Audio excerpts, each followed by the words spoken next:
Welcome back to the Forward by Faith podcast. I am your host, Pastor Ken Wojnarowski, and we are glad you're here today. I want to take a moment to highlight our sponsors that we have of our of season 2, and really one of these sponsors has been very special and wants to continue to sponsor even after season 2 is over. Deus Vult Lapel Pins.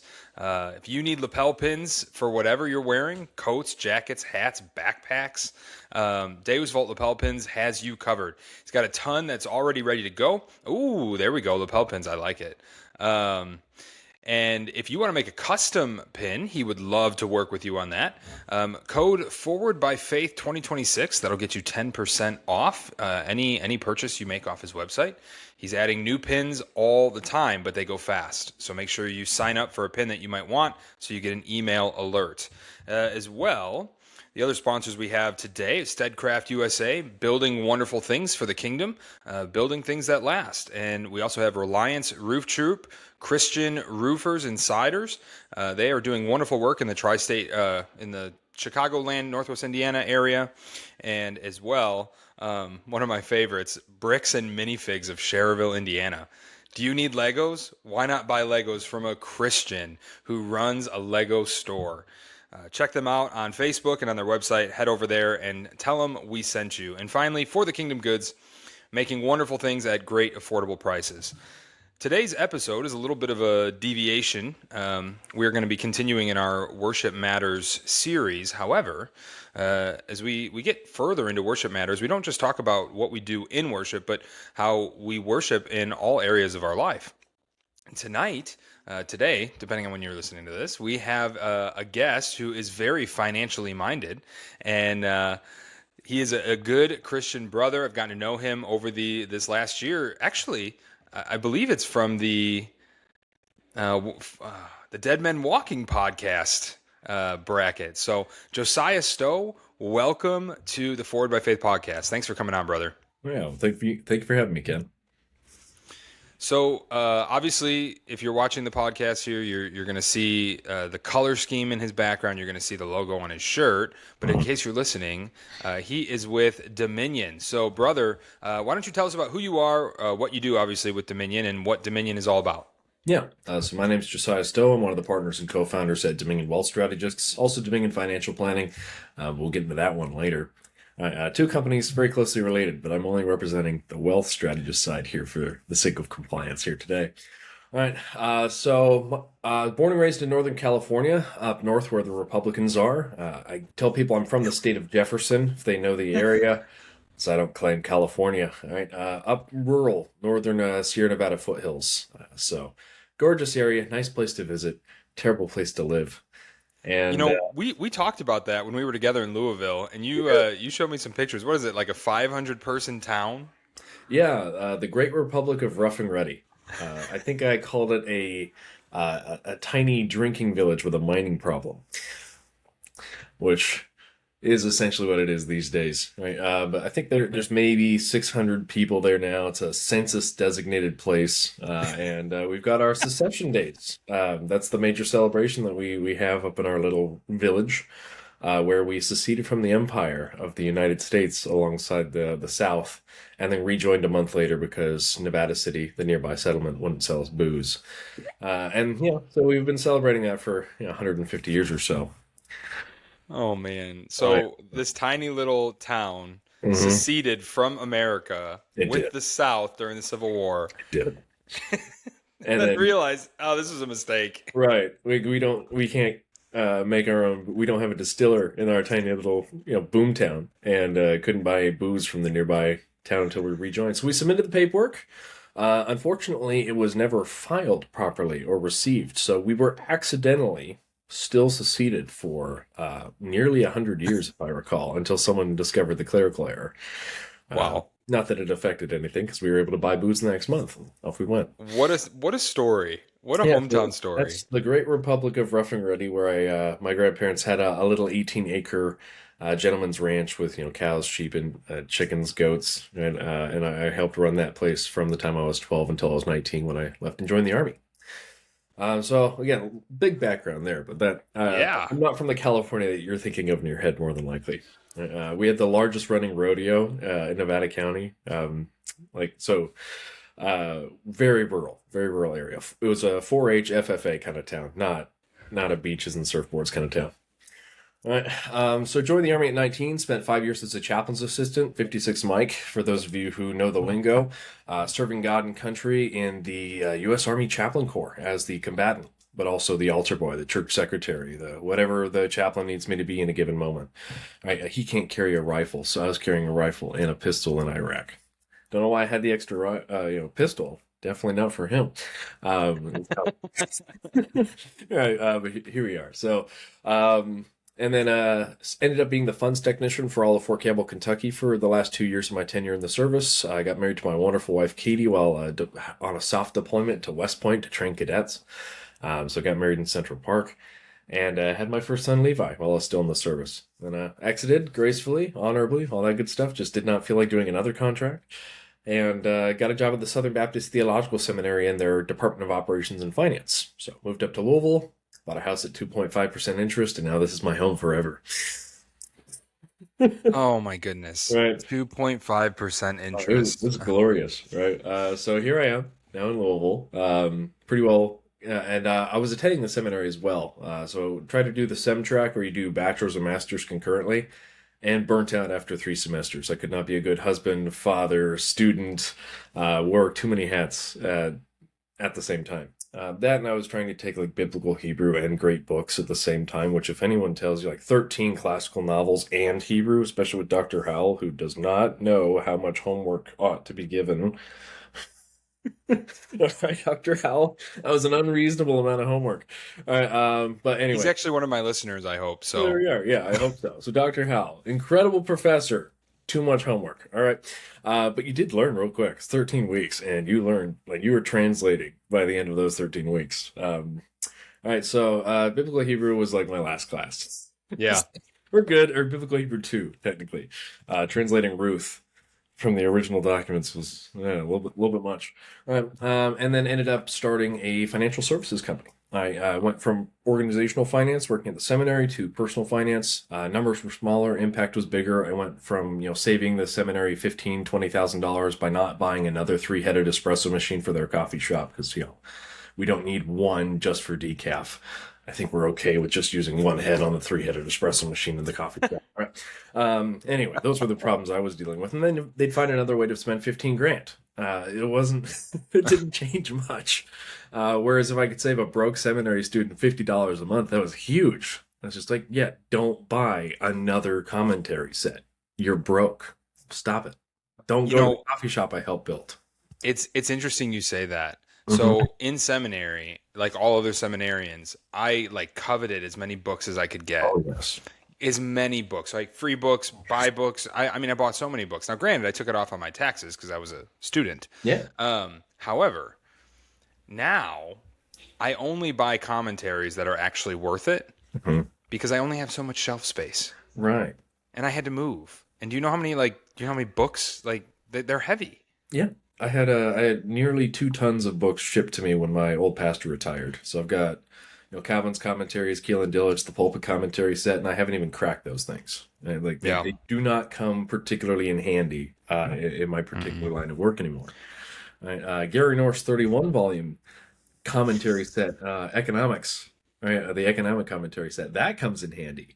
Sure, but I haven't needed to. Well, and the one commentary I wanted to read, which was Calvin's on Revelation, doesn't exist. He didn't get around to it. He didn't get around to it, man. How am I supposed to get a reformed eschatology if I can't look at what Calvin thought on it? We weren't ready for it. That's Right. why. Yeah. The Lord took them. We weren't ready. Yeah. So, thousands of dollars of books, and you don't get the information that you always need sometimes. And, I mean, I would grab systematics. I'd grab all kinds of books. And after seminary, I was like, I have all these digitally on Logos. Like, right. I don't really need this. So I was able to sell some of them. But books, you always pay full price. You never can sell them for full price. Yeah. Right. A lot of people basically just treat them like trophies. It's their hobby. Like, oh, look at my fancy shelf. I have almost all of the Word Biblical Commentary set, which if you ask pastors, they'll tell you it's not one of their favorite commentary sets. Yeah. But I find it helpful in some respects, and that's probably going to earn me some ire just saying that. But I have almost all of them. and it looks really great on a shelf. Yeah, it does. I mean, I had Wiersbe's commentary set, and I used that almost exclusively during my Bible study days because they just spoke in plain English. Yeah. Why do I need that? Wiersbe's helpful in some respects. Obviously, eschatology, Yeah, no, super. but everything else, I mean, his whole Bible commentary, I have that, and if I'm stumped, or like he'll even break stuff down in a theme and points sometimes. It's just like, oh, that's really helpful, and then I can kind of keep going with that. Like going through Ezekiel with Wiersbe, is like, oh, this is making sense now. Okay. It's like I can't, digest 13 chapter chunks at a time when I'm reading the Bible on my own very well. But Wiersbe will do. Yeah.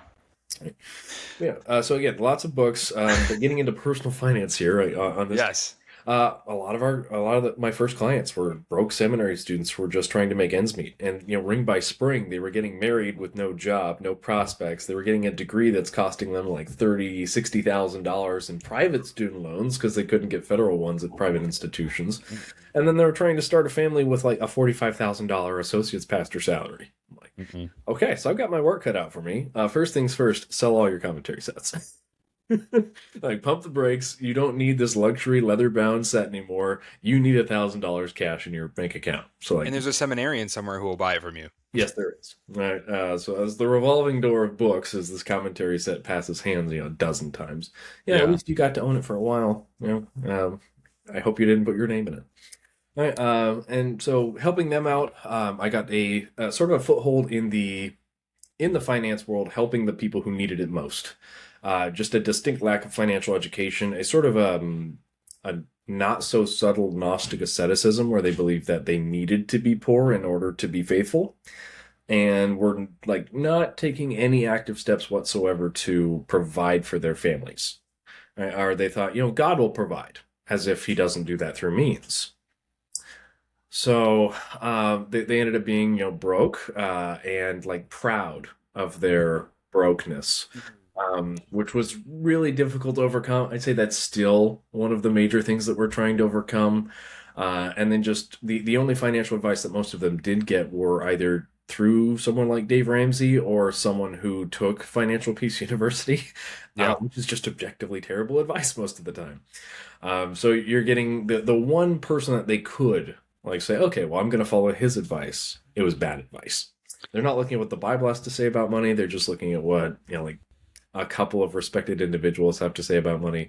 And trying to make headway there was probably the first major challenge our business had to overcome. How are we going to look respectable in the eyes of the people we want to serve so that they'll actually listen to us so that we can improve the financial standing of the churches as a whole? Wait, you didn't buy your house with cash? No. In fact, I don't know a single person who has bought their house with cash except for one realtor friend of mine. I don't think Dave Ramsey bought his house with cash, even though he tells you to. He does, right? And in fact, I did the math. In order to buy a house at, 20% down, 15-year mortgage right now, you need to be making something like $210,000 to keep that monthly payment below 30% of your income, which is also what he recommends.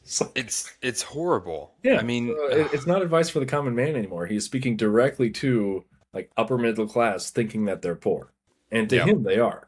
He's just very, very much so out of touch with how reality actually functions for the vast majority of individuals.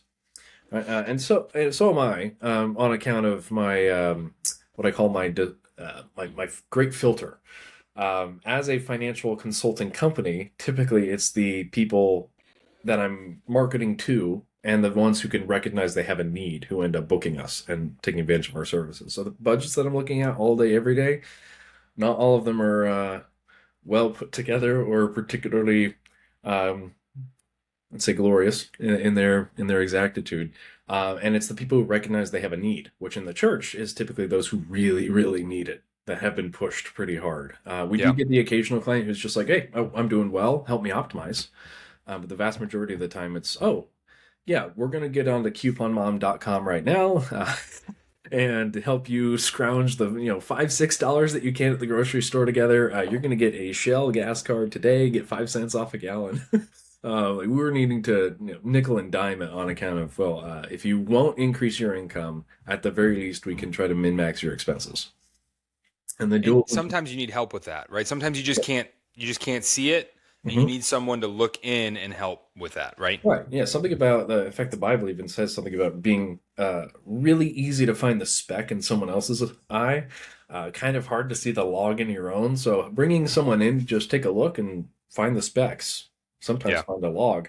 All right. Be like, hey, well, hey, you can fix this, and this, and find yourself an extra, $200-300 a month, and dig yourself out of the hole that you've dug over the last 10 years. It might Right. take five to get out, but at least you'll get out if you follow what we built for you. And we do that all free of charge on account of the church, again, not largely being able to afford a service like ours. Typically, it would be somewhere between $300 and $500 an hour, or like a $5,000 to $7,000 a year annual retainer. We waive that entirely for the church. I mean, we could not build the business at all if we were charging that way. So we found Right. a way to make it work without needing an upfront fee. So essentially, listeners, obviously we're going to get a little bit later as we start talking about worship, and especially as it comes to our finances. But one of the reasons I was really keen to have Josiah on is really because I'm a client of Dominion, and I couldn't believe this process. I was listening to them on the Dead Men Walking podcast that they just help people for free, and I was like, hey, I'm a person, I'm people like you. Mhm. You just gonna help me for free? And sure enough, I booked an appointment. I met with a guy named Adam, and I was hoping to get Josiah, but Adam is good too. Um, You can but filter by staff member if you really want to meet with someone specifically. Right. I didn't see the tech thing with the Uh-huh. drop downs. Anyways, I'm a client. I use them, and really just going over all of our budget, kind of where we can save, how we can put away money for the future. Life insurance. My life insurance. Okay, hear me out, people. If you are under 30, right, you need to start with life insurance before they start making you take exams, because before that they just give it to you. They just say, here, it's yours. You can just have it, right? Free money if you die. And once you get over 30, they start saying, hey, we want to make sure that you're not going to die soon. Makes sense. Yeah. So my agent actually hooked me up with a really great life insurance company and a great policy, and then kind of gave me even some benchmarks with that company of how to lower my rate as time went on.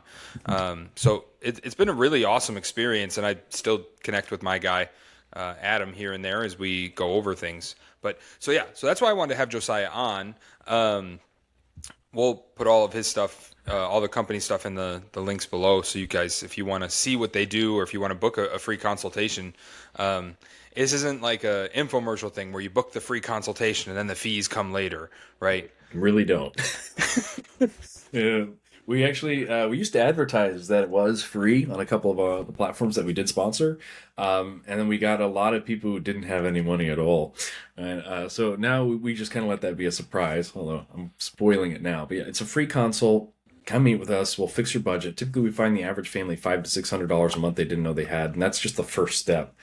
We give you targets for savings. We help you build a debt spend down plan so that you can get out of debt, but not the snowball method, because that's the mathematically second stupidest way to pay down your debt. Works for a We just crowd. lost Dave Ramsey. Right. He listened all the time. Uh-huh. He's gone now. Uh-huh. Right. Because look, it's great for a crowd because it gets the most people to get out of the most debt. Because it's sort of a self-fulfilling prophecy. You get little psychological wins built into it, but it is mathematically the second dumbest way to do it. And I don't work with crowds. I work with people. And that's a very different kind of game plan for most. Okay, so you said it's the second dumbest way. It is. What is the first dumbest way? First dumbest way would be target by the smallest possible interest rate that you're paying for, as opposed to the largest. So if you paid it, like you got a 3% mortgage, pay that off before you get to the credit cards. Like, no, that's the second. So that's the first dumbest. That's The the first second dumbest dumbest. is just to not look at the interest rate at all and just focused on whatever's the smallest balance. Typically, the smallest balances are like mid-tier debts.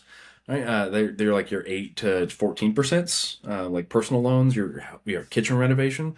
So you're going to pay those off first. No, Like, pay the credit cards? 30%. Right, and pay Come on. leave the credit cards that might be like $8,000-$10,000. Let those accumulate the 24 to 30% interest in the meantime while you pay off the smallest balance. Like, no, just find whatever's charging you the most rate. Target that one, regardless of the balance. Pay it off. Move on down. Josiah's tone should tell you how absurd people are in this world. It is, and how aggressively they defend really stupid tactics because it worked for their parents or it worked for their friend. It doesn't, the math doesn't check out. I'm here to show you what the math does. If we live in God's universe, we should probably go by its rules. Things will work out pretty well. All right, but that's, again, those are just the first 3 steps. We also do help with the life insurance. We're a licensed life insurance producer, so we work with over 170 different companies. So I just go shopping with you. I find what you like on the shelf. I take it off the shelf for you, dust it off, make sure you get the product, and then they pay me because I went shopping with you. It's great. So our way of plundering. Everybody wins. All right, everybody wins.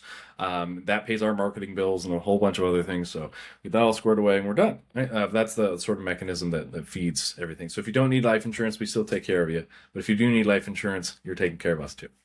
All right, and then we also take care of wealth building, either through cash value life insurance products, which really, I could go on a rabbit trail here. There are a couple of people in the reform space that hold themselves out as financial professionals, and they just sell a whole life policy to anything with a pulse. A whole life policy is a great financial instrument for like wealth preservation for those who have a lot of money. It is not a wealth building tool. And in fact, for most people who have less than $1,000 in discretionary income per month, it is a net negative. You would be better off just keeping your money in a high yield savings. Like you would have more money in your own pocket sooner that you can access because you don't need to take a loan against your own money. You can just take it out of the bank. That's okay. All right? Crazy. Wild. And you don't need to be worried about like min-maxing your tax preparation when you're making less than $150,000 a year. Right? Like, who cares if you're in a 12.5% tax bracket or a 22? Like, it doesn't. Half your income is tax deductible anyway. Right. And if you've got kids, right? So yeah, you really don't need to be worrying about. Oh well, it's tax free. Like, kind of. Most of your income's tax free anyway, where you're at. Like. Be a Rockefeller. Then we can talk about the usefulness of the Rockefeller waterfall strategy. But before that, people don't understand taxes. Let's be honest. No, they don't. Yeah. Like, they think their marginal tax rate is their entire tax rate, or their effective tax rate. Like, no, if you're in a 34% income tax bracket, your entire income is not charged 34%. Like your first, $20,000, $40,000 is going to be tax free whether you're married or filing jointly, and then it goes up from there. But then there's other deductions, and if you're putting money into a 401k or a traditional IRA, that's deductible too. And if you got like a washer and dryer that's extra fancy, you can get a tax deduction for that too. All right, so there's loads of different things that you can do. And I'm not a tax professional though. We have one that we recommend. There but you it's go. part of the plan, right? We do basically everything that we can do in-house, and then we refer out for those things that require a specialist. But we're helping with the basics, kind of an introduction to finance, education piece, an identifier of certain problems, certain gaps that need to be filled, and then we'll either fill what gaps we can, and then we'll get the other guys on the horn and get you booked with them when there's a bigger gap that we can't fill, or there's a reasonable expectation that they'll be able to help you out beyond what they cost. Because we don't charge anything. Sometimes they do. All right. So that's the wealth building piece. Cash value life insurance products. We do have a sister company doing in financial planning, Series 65, investment advisor representatives. You're working with Adam on that side of the fence, I believe. Yes. And he does phenomenal work. Right? He is. Yes. Quite. He's doing really great work. We really enjoy working with those guys because they're us. All right. Different hats. Yes. And then we also help with estate planning to a degree, because lawyers get mad at me when I use that word. So legacy planning, perhaps, is a better word. But we can help get you a trust, durable financial power of attorney, durable healthcare power of attorney through a digital paralegal service that we just help you fill out. And then we pay a lawyer for an hour of his time to check everything over and sign his name to it instead of paying him for 15 hours of his time to draft the document in the first place. Right. Yeah. We'll save you a bunch of money there. Pastors actually get $1,000 off, and it's the one service we charge for on account of how expensive the software is. So you're getting like $2,500 normally. Pastors $1,500 to get all your documents squared away. Well, say pastors and their denominational equivalents. So like if we work with a presbyter or a teaching elder, or if you've got a weird denomination that has if you got a pointy hat somewhere. With at least 2 ears, front and back, might be able to work with a bishop. Well, there you go. Right. Well, and 2,500 is even pretty low compared to many other legacy planning outfits. Mm-hmm. I mean, I recently looked at that. I think before I came to you guys, and I was seeing like 4,000 or 5,000. Yeah, at minimum, and that's for a fairly basic document suite. So we try to do as much as we can with as little as the church can currently afford to put forward. So $2,500, $1,500, basically at cost. In fact, I think we do take a slight loss if a pastor ever needs to go back to that lawyer and he double charges us. He charges us for an extra hour, we lose money. So like, we try to get it right the first time too. And just work for like every aspect of your finances does need to be placed as a footstool under Christ's feet. It does need to be taken seriously. It is a actual moral issue what you do with your money. All of it is worship. The way that I like to put it is that the Bible teaches primarily theology proper, but also anthropology and then doxology, and it doesn't teach anything else. Right? All three of them fall under that category. Who is God? Who are we? How do we connect to God? Under doxology, there's also like ethics and morals and how do we interact with one another. But I think that broadly falls under doxology. You're worshiping God when you are loving your wife. You're worshiping God when you're taking care of your kids. You are worshiping God when you are well managing your business. Yeah. When you're taking care of things. Right. So all of it is ultimately worship. And I think if you view that through the lens, or if you view finances through that lens, instead of thinking them as of this like unfortunate means to an end, like I've got to go to work so that I can do the actual good work of, a Bible study. The Reformed tradition doesn't typically have that sacred secular divide.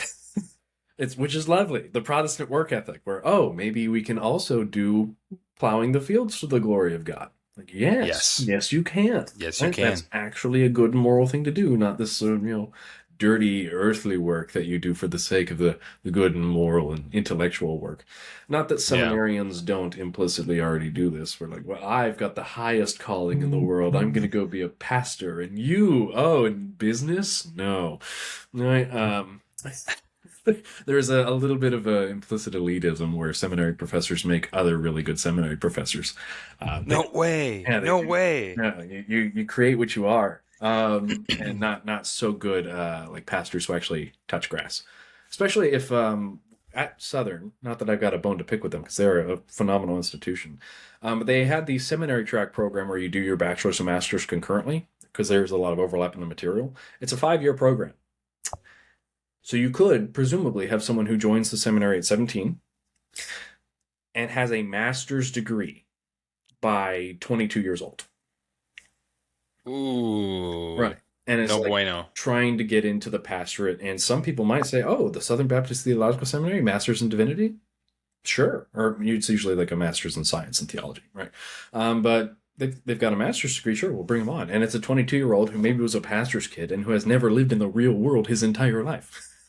And now he's expected to like counsel the steelworker, right, and help him out with his marriage, right? So again, like the degree itself is a how do you put it? A marker of competence in one very specific arena, and it just means he's read a lot of books, he's taken a lot of tests, and he knows at least theoretically his stuff. It does not speak to the man. It speaks to the ability to his intelligence, his ability to learn new information, retain it, and regurgitate it. Same thing with finance. You'll see a lot of people with like huge degrees, like, you got 10 acronyms after your name, and they're really good at taking tests, not necessarily really good at like actually helping people. It's like, I happen to get my Series 65. Great. That doesn't mean that I'm ever any better at helping someone with a budget because I know the difference between different, investment classes. Right? Or you have someone who's like a CFP, like, wow, you spent a lot of money and a lot of time to get those 3 letters after your name. Do they make you any more competent than the CHFC? I don't really think so. I'm going to guess no. No, not really. Like the marker of competence generally in this industry is actually time. How long have you been doing what you're doing? How many clients have you actually sat with? How many different situations have you walked them through? Like being aware of the environment is helpful for sure. If you've never ever looked at taxes, period, you're going to be missing some things in basic budgeting. Right? But they all touch each other. It's all interconnected. The amount that you're paying for your life insurance directly affects how much discretionary income you have left over at the end of the month. It does, which is why finding a great rate is very important. Yeah, rather important there. Or how you're building your wealth. The vehicles that you're choosing are also really important. If you're throwing a bunch of money at a cash value life insurance policy that's doing like 3% dividends after the cost of insurance, you're not building wealth. You are spinning your wheels really fast, and you made some guy a whole bunch of money on a commission. I guarantee it. Right? But like, that might not be the best place for you personally to throw your Probably not. right. So again, since all of those different aspects touch each other, like our 183 step workflow process is just a guideline. Because most of the time it's like, oh, yeah, the steps are telling me to do this. However, in your situation, no, we actually wouldn't do that. And I don't feel like making a heuristic that's like 4,000 steps wide. So Right. we're just going to deal with you as a person. What do you need? Where do you want to go? How do you want to get there? What considerations do you have along the way? And let's make sure that all of your entire financial picture, the work that you're doing, let's make sure it's excellent and that you're doing that to the glory of God. You're not doing anything extractive or exploitative in nature. I think that's important. And then with the money that you take home from the good work that you have done, because accumulating wealth is typically just a marker of you have done excellent work for a long period of time that has helped a lot of people. Our current system isn't totally perfectly set up for that. There's some room for improvement. Shocker. But typically, the capitalist society that we live in ends up putting more money in the hands of those who have demonstrated good and glorious, I'd say, ability to handle capital. They can take money and make it bigger. Therefore, they have. Yeah. Right? Sure.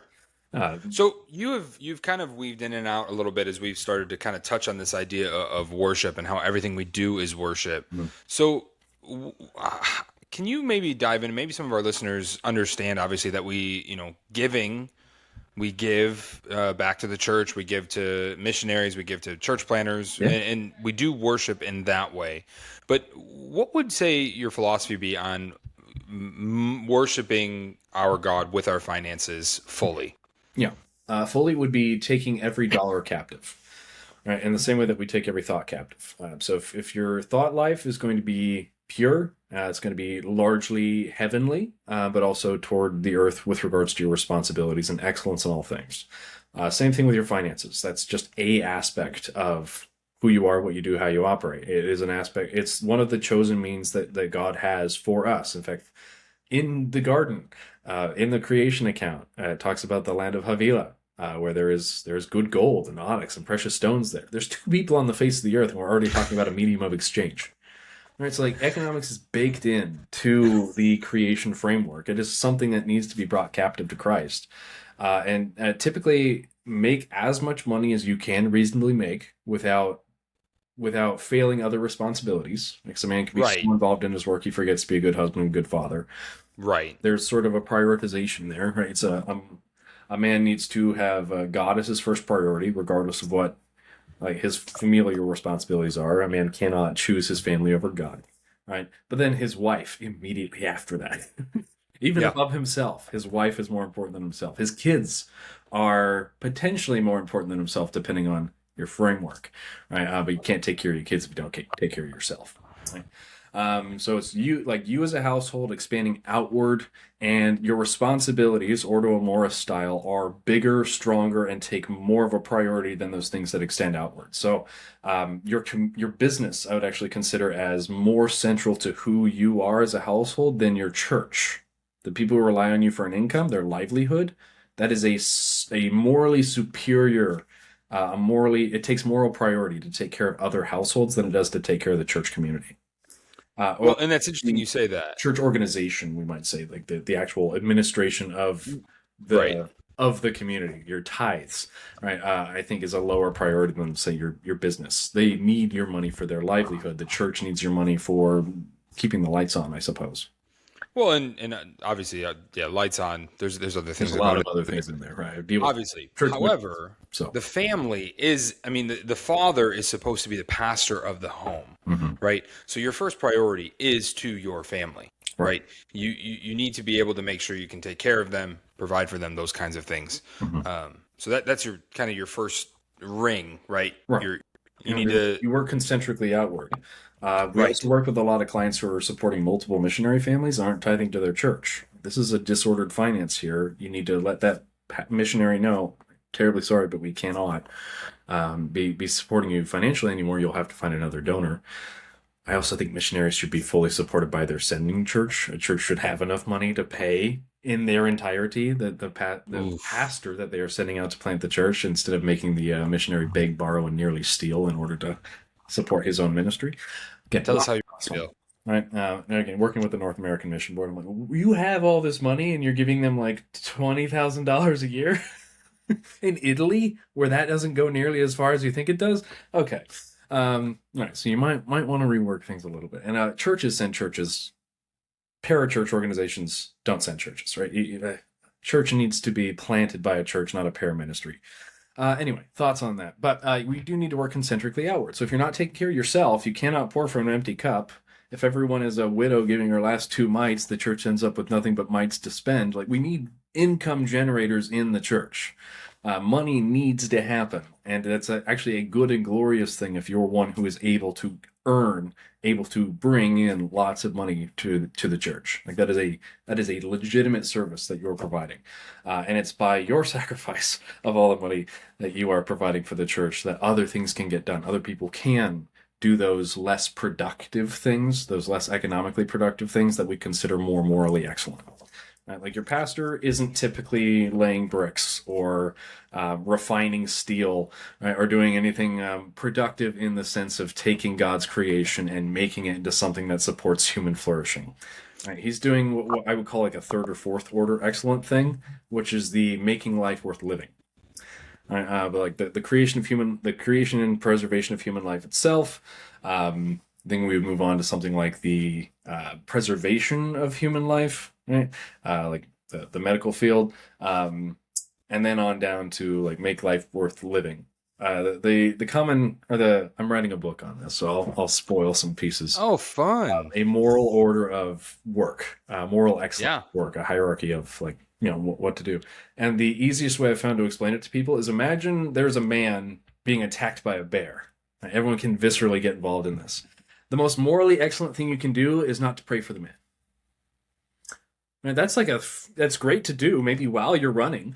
But the most morally excellent thing you can do for the man is to shoot the bear. Save the man's life.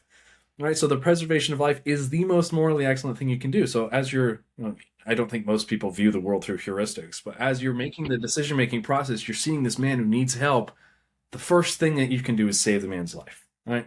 After you save the man's life, are you starting to pray for him now? Like, no, I think maybe tend to his wounds. All right, let's get him patched up. All right, do you pray for him now? Do you take him to church? You do a Bible study? Like, no, actually, I think you take him over to your house. You smoke some stogies. You feed him. You sing some songs around the campfire. Make him feel like a man again. Give him a life worth living. Remind him of why he's alive in the first place. Then, all right, let's pray for the man. Bring him a Bible study. Now, after we've treated him like a man, can we start looking at him as an embodied soul? Yeah. Now you can deepen the conversation and move it into a more theological direction. And then after that, you'd have okay, talk to the sheriff about bear attacks. Let's get some organizational authority involved. Let's get a sign out there for some bear attacks common. Carry it. Yeah, there you go. And then at the very tail end of it would be the guy who's responsible for auditing the laws that were in place to make sure that bear attacks are less common. Right, that's all part of the Dominion mandate. If you squint, you get the auditor in there, right? The guy who just makes sure everything's as efficient as possible. But it's efficiency of work rather than, let's say, a productive activity, right? So that's the whole moral framework for the moral excellency of work through a bear attack. Right, it's really great. That's really helpful for us to work through that in that mindset, because obviously when we read through the Bible, Jesus taught in parables for a reason. Yeah. Right. He brought everything to farming because everybody was farming. Yeah. I hope most people aren't being attacked by bears out there. No, but we've thought about it. Right. And it does make it a little bit more visceral. It's what is the most morally excellent thing I can do? Typically, in any given situation, it's the saving and preserving of life. It's the tending of wounds. It's the caring for the sick, for the widow, for the orphan, for those who can't take care of themselves. All right, caring for the man who was in jail, or for the man who was in the hospital bed. Then we move on to what I would consider third or fourth most excellent, which is the fulfilling of life in a spiritual sense. Right? So most people are thinking that pastor is the highest calling possible, and in a way it is, for sure. You are a pastor, and that is totally. But it's not the most productive calling, and I don't think it's the most morally, let's say, temporally necessary calling. Right, that would be. Hey, I know how to set up folding chairs. All right. Yeah. Which is a fifth order. No, we need them. We need folding chairs. We do need folding chairs, right? But worship can take place standing up. So it's making people comfortable, making life worth living. There you go. But all of it's worship. Like every single thing that you do, from the as long as it's meaningfully productive and working toward the Dominion mandate, it is a type of worship. You are taking either the material or the system or the relationships, and you are optimizing them for the promotion of human flourishing, which is a good under God. So the creation of wealth, I would say, is moral, not morally neutral, but legitimately moral. You are taking God's creation and doing what he told you to do with it, which is the creation of the promotion of human flourishing, which is typically described in terms of wealth. Right? You took a herd of 10 goats and you turned it into 100 goats. That's great. More goats, more servants. Right? More servants for man. You took plants, which Gary North called little factories that turn dirt into food. God's little factories that turn dirt and air into food. Well, they are, right? That's what plants are. They're here to serve mankind. So if you plant more, you till the dirt and you turn dirt and air and water into food, that is a good and glorious thing. You have refined what God has given us as a creational activity and promoted human flourishing. That's a moral thing. So the more wealth that there is, because it's not a zero-sum game, it's not as if I'm wealthy because you're not. That's not how that works. Right. It's a rising tide. All ships rise up. There are more people in poverty who are obese in this day and age than there have ever been obese people on the planet before. We have very good problems to solve now. It's not for a lack of abundance. It's really just for socioeconomic reasons and a lack of a solid distribution chain. But there's also a lot of people who don't work. And the Bible says if they don't work, neither shall they eat. A lot of people are just lazy, and they are dealing with the consequences of their laziness, thinking that they had some sort of entitlement that the Bible certainly doesn't give a justification for. All right, but that's again, everything. Everything. There's my rant. Everything. I like it. Everything in economics is worship. It's the promotion of human flourishing under God as a vice regent of God, taking dominion over the planet. That's what you're doing. In fact, Bonson's son, David Bonson, not Greg, in his book Full Time, made the argument that man was actually made for work. There's no reason to have an embodied soul if the body doesn't have a task. We're not right. In fact, our teleology, even like in the eschaton, in the new heavens and the new earth, I assume we're going to have jobs. Right? There's still going to be work to do, because that's part of our bent. That's part of our teleology. We were made to do something. God put Adam in the garden and then said, make the rest of the world like this. Right. Well, and even in the curse, right, that's when we see that it's not that you now have to work, it's that your work will be hard. Yeah. And I'd also add, can be fruitless. I don't think Adam was capable of doing work that wasn't productive. We are now capable of doing unproductive work. Yeah. Oh, yeah. The sweat of your brow, you shall eat your bread. And that's our curse. Not women's curse, by the way. So I'd also like to see the workforce get roughly cut in half in the United States, which supply and demand would also mean increases your wages. Fixes a whole bunch of problems if we just look at teleology properly and say, what ought this to be doing? And can we optimize it for that purpose? And then you're doing good moral work in, again, a third or fourth moral order to optimize a thing toward its good and true end. Again, right. Everything in our life, every single aspect of it is meant to be worship, right? Worship of our God. And that's what Westminster 1, right? Shorter Catechism, right? The chief end of man is to glorify God and enjoy him forever, right? Everything we do should be asking, why am I doing this thing, right? I forget who said it. Someone said something like, he probably used a choice word, but only a silly person, I'll say silly person, does something and doesn't know why they do it. Right? Now, you ask a child, why did you throw that toy at him? Mm-hmm. And the first thing they usually say is, I don't know. And they're not actually being truthful. They do know why, and we know why. But the common response for a lot of people, especially even as we age, we often will say we don't know. We know deep down why we do something. It's because it's either a good thing to glorify God, or it's a bad thing and it's sin, right? And we're desiring sin, right? I threw that toy because I was mad at that person, right? Indeed. Treating children like primarily rational creatures will make you question your epistemological methodology pretty quickly. because human beings aren't primarily rational creatures as far as I'm concerned.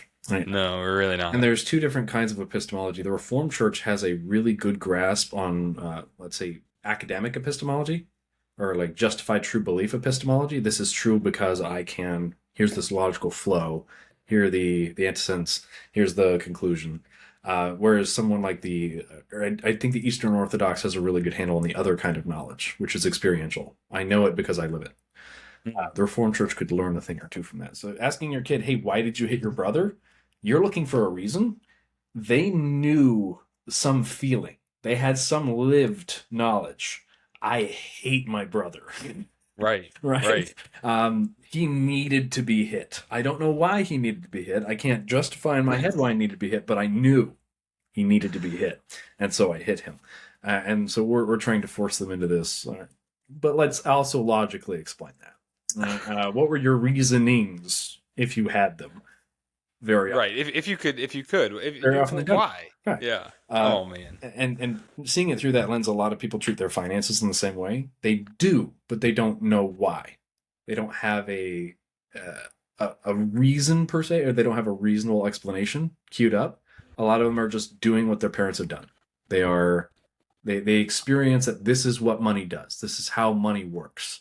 Therefore, can I reasonably explain it? Do I have a master class of epistemological justified true belief for why this is the way money works? No. They just have an experience of money, and making sure that their experience of money and their knowledge of money, capital K knowledge of money, lines up.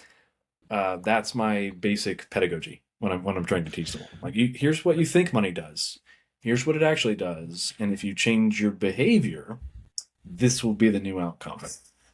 Well, and so it's interesting because we have now in our day and age apps that will analyze your finances and tell you where you're paying for subscriptions you're not using. Yeah, Rocket Money. And yeah, Rocket Money. Yeah, and then say, oh, these commercials would be like, oh, do you know how many subscriptions you're paying for? And I'll give you my bike or something dumb. And be like, you're actually paying for 3 Netflix subscriptions. Mm-hmm. And like, what? Yeah. How? And it's like,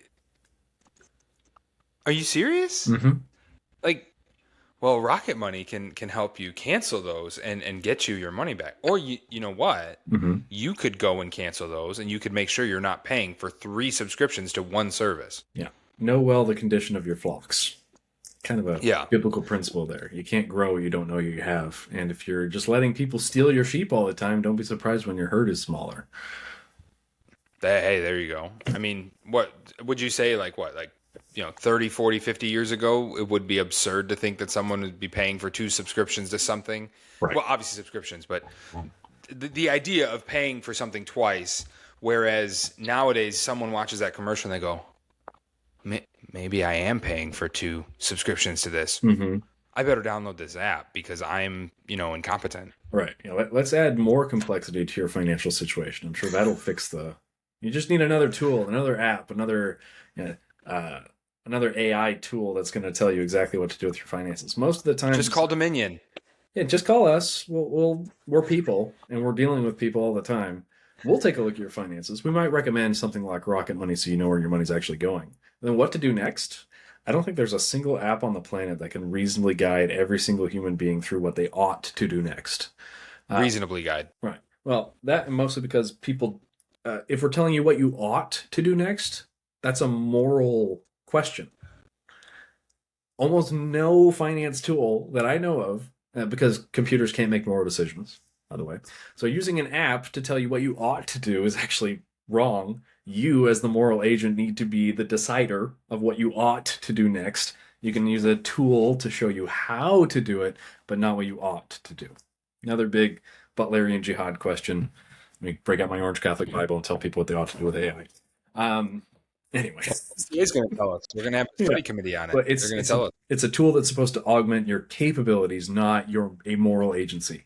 But if you sit down with us, we'll actually go to Scripture. I want to make sure that I have a actual Scripture behind every ought that I tell you what to do. I'm a general equity theonomist. I think that if you're going to have a moral ought, you can't just pull up from the middle of nowhere your natural principles. Well, this is really what I think you should do, therefore you ought to do it. I don't have the authority to place an ought on someone. Only God does. So if I'm going to say, like, save or like itemize your expenses, I can say itemize your expenses, but I'm pulling from know well the condition of your flocks. Right? I can say you'll get your life insurance in order, but I'm pulling from, a fool may die before his time, and no man knows the time or the hour. Right? Where you really need to take care of your family, or take care of the widow and the orphan. All I'm adding is like, you can do that posthumously. Well, yeah, you can. Here you go. You were supposed to care for the widow and the orphan. You can do that with, $150 a month, depending on your age, height, weight, medical history, a whole bunch of other factors I'm not getting into today. All right, but let's get your life insurance squared away for as cheap as we reasonably can, because you have a moral obligation to take care of your wife and children. Before you're 30. Before you're 30, ideally, for the sake of cost. Dear Lord, it jumps up at 30. Jumps up even higher when we're getting someone like 45. You're getting your last policy ever, a little 15-year term policy until you turn 65, a little 20-year term policy, and you're paying like $300-400 a month for the thing. Like, why did you not get it at 30 or like 25 when you could have gotten it for like $50 a month? It's honestly, it's something I regret, because I knew I should have done it, and I waited to get my. I mean, I had some that I got when I was younger, because as a guy who was unmarried, didn't have any kids, right? I said, I called my and no one needs me. Well, so actually, believe it or not, I actually, when I was 21, 22, I took out a life insurance policy. There you go. It was extremely cheap, and it's almost going to run out here soon because it was term. Yeah. But I said to myself, I'm working in I'm going out with chainsaws and doing all kinds of stuff. If something were to happen to me, right, I want to have something to leave to my nephews and my niece, because they're not my children. I don't have children. I don't have a wife. Yeah. But I want to be able to leave them something. And this is a very small investment, even though I don't have any money, as a nonprofit worker. Investment is the wrong word, but I get where your head's at. Well, yeah, you get what I'm saying. A contract like that is what we call an aleatory contract. You will never, over the course of the entirety of the contract, pay usually even 10% of what they are due to pay you out if you did happen to pass away. So it makes total sense for you to get some life insurance squared away. And I don't know of many Christian companies, so you're actually making a pagan pay for it, which I think, again, plundering the Egyptians. If you happen to pass away, the Lord takes you home.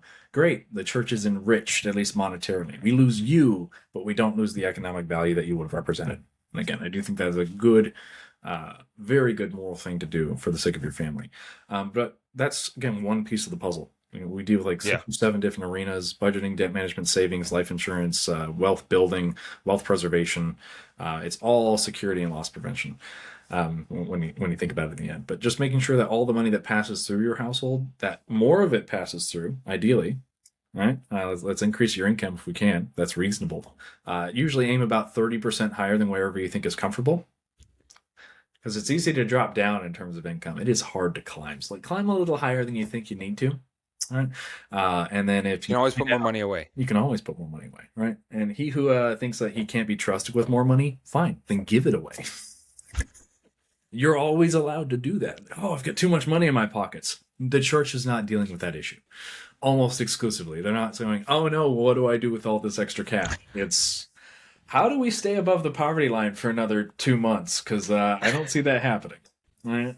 Since that's the triage that we're dealing with, we're going to be asking ourselves different questions. But the Bible is sufficient for all things pertaining to life and godliness, to include economics. Shocker. Who said that? Kuiper, right? Yeah. All things pertaining to Kuiper, all things pertaining to life and godliness. Is it Kuiper? No. It might have been Paul. Well, okay. Yes. Yeah. That's right. Yeah. So, okay. I say that not because it. And all Kuiper's, there's not one area of human life over which Christ does not cry, mine. Mine. That's it. You know what? I have that. It's in our conference room at church. We took down some of the old artwork and we put up a lot of these other theologian quotes. And that's what I was thinking in my head. No, it's definitely Paul. There's not a square inch in the whole domain of our human existence of which Christ, who is sovereign over all, does not cry, mine. Every square inch. For the Lord. And every square dollar Right? Even if dollars are fake and it's fiat money, and we can get into that if you'd like, but that's the ocean in which we swim, and you have to seek after the good of the city in which you find yourself. So deal with dollars, move it to more structured and more biblical assets if you feel so inclined, but win the game that we're currently playing, and then decide what to do with your winnings. Right? There you go. As opposed to cloistering yourself away and saying, well, the game is rigged and it's also bad and evil and morally wrong, and therefore I'm just not going to engage with it. That's not taking dominion. That is retreatism, not Christus Victor. We're here to win the game. We win down here, so you might as well be part of the winning team. Well, brother, this has been helpful. I hope our listeners have enjoyed hearing you talk about dominion. I love dominion. I love that Christ has dominion. Yes, it is. If you're looking for a great psalm to sing, Psalm 72, set to the tune of Onward Christian Soldiers, Christ shall have dominion. It is a banger, as we say. Right. So, and then I didn't tell people where to find me. I suppose that might be. Oh yes, please tell us where to find you. All right, so if you guys would like some assistance taking dominion over your finances, it doesn't matter if you are rich, if you are poor. We're here to help the entirety of the church get richer. So we help the wealthy become wealthier, the poor get back on their feet. And we just want to make sure that you're taking your finances seriously. We're here as a resource for you guys. So if you go to reformed.money, that's our website, not our handle. So www.reformed.money. You can book a meeting with us free of charge. We'll take an hour of your time just to get to know you a little bit better and tell you a little bit more about kind of who we are, what we do, how we operate. Or we can skip it entirely if you've got all your data ready to go. Typically, most people don't. So an hour meeting just to kind of set the tone. Then a data collection meeting, typically about an hour, where we go over all of the different aspects of your finances, from your assets, your liabilities, your current life insurance holdings, every picture of your finances, including your goals, right? Where you want to go, how you want to get there, when do you want to retire, if retirement's even on the table for you, or if you're going to work until you die, like Adam did. What kind of work would you like to do? Do you want it to have to be paid work the entire time? All right, and then we'll do a actual consultation. So we'll crunch the numbers. There's a bunch of us agents. I'm not going to give a specific numbers. A few of them are kind of rotating through, but let's say 7 of us are going to put our heads together every Friday, build out your plan, and we'll have guys like Boaz, who are real estate investors and experts on the VA loan system, and as a veteran, all the different resources that veterans can take advantage of. Jeremy, who's in the oil and gas industry and brings in his knowledge, expertise, and he's a little older too, so he brings in a special kind of wisdom. Adam, who's an actor of all things, brings in a lot of really creative. He's also a creative writer, so he's just incredible. He brings a level of brilliance and looking at things in new ways that most of us don't. Oh yeah, he's an actor. He's an actor. Yeah, he was in a couple of commercials. You can look him up, right? I'm gonna ask him about that. Yeah, so he's an actor and a creative writer, scripts. He's written a whole superhero movie thing instead of the Avengers, because the Avengers are kind of gay. But he's here's how stories ought to be written with good and glory, right? And Trey, who's our Anglican on staff, he's a healthcare ministry background or healthcare background, so here's how Medicare, Medishare, here's how the Kaiser Permanente, Blue Cross Blue Shield, here's all the factors that go into making sure your health insurance is squared away too. And Josiah Gagno, who's a music ministry student. I think you're just recently graduated from Kansas City, Southwestern, I want to say. Just recently graduated from Spurgeon College, their seminary, with a music degree. And he also he keeps good tabs on his clients, we'll say. So we like him a lot, and so all of us put our heads together, all of our backgrounds, and we come up with a reasonable plan that's going to be biblically backed, that's faith forward, and that hopefully allows you to take dominion over your finances in a distinctly biblical way, following God's rules and God's universe, and hopefully putting you in a better position to leave a great multiplication to the division of your descendants. Right? Generational wealth. And if you're going to have 144 grandkids, because your 12 kids have 12 kids, I wouldn't even say pump the brakes. You need to make a lot more money if their inheritance is going to be worth anything at all. Sky's the limit. Get ambitious. There's a good and godly ambition in building earthly wealth, and it's to leave behind a legacy of good Christian faithfulness. Right? So with that in mind, stop being so Gnostically ascetic. and set a meeting with us so we can help you build the wealth that you'll leave to your children's children. There you go. Friends, this is not some kind of random faceless company, right? Josiah just went through a bunch of the people that work for them. They are Christians. They want to see the church flourish. They want to see Christ's name proclaimed. And it's all in their name, Dominion, right? So thank you, brother, for coming on the podcast. Remember to check out our sponsors as well. If you're looking for shepherding software, Shepherding Tools is a great app that is web-based. So no matter if you're iPhone related or Android, you'll be able to use this and you'll be able to keep accurate tally of how you shepherd your flock in the church, when you make contact, when your elders make contact, that kind of thing.